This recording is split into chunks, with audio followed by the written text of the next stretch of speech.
Broncos just finishing up their week of practice, and the CBS broadcast crew is also finishing up their week of preparation, and we're lucky to be joined by CBS color commentator Phil Simms. And Phil, coming into this game, typically we talk about these two offenses. They're usually high-powered, but it's the defenses that are playing extremely well leading up to this game. What have you seen from these two groups on tape? Well, it's amazing, I think, the difference from last year's championship game to what we see now. I think the Patriots' offensive line is probably better than it was last year, which was a real problem in the championship game.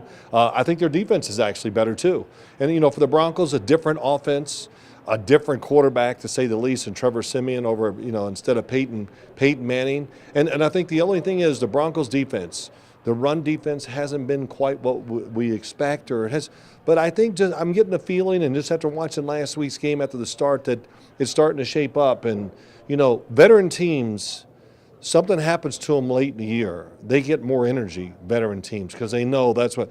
And other teams that are kind of maybe a lot of young guys in key positions, they get tired and don't understand that you got to pick up the pace. So this game's going to be outstanding. And all this thing said, I'm still looking forward to watching first and foremost, the Denver defense against the Patriots offense.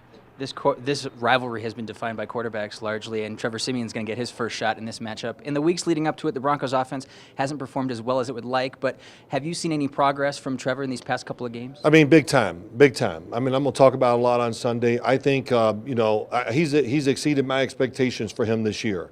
I honestly didn't think it was going to be as rough as far as physically for him. I think he's taken a lot of hits. The offensive line has struggled at times, so he's hung in there. He's fought through some injuries, and, we did the game when they were down in New Orleans, and I said it on the air. I mean, this is a beating. He took a beating, and he hung in there, and that's what you got to do. So he's overcome adversity. He survived it. He's played well. So his confidence has got to be high, and I think the confidence that the coaches and the players, I can tell, the players respect him and they believe in him.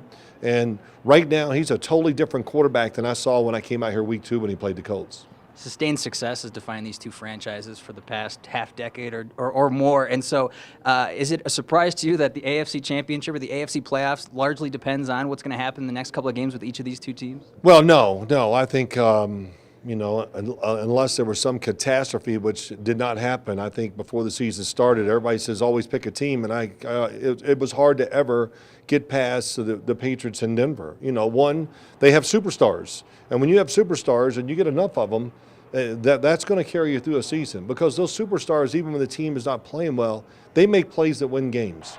I mean, just think of the times when it comes down to the end of the game and the Broncos defense is out there. What happened? Oh, Von Miller gets a sack. There we go. We won. Think about the Super Bowl when the situation arises for the offense or defense on great teams. Those guys make plays, and man, there are a lot of big-time All-Pro stars in this game, and hey, I'm glad to be a part of it. We look forward to seeing you on Sunday. Okay, look forward to it. I'll be ready. I'll be warm. I hope.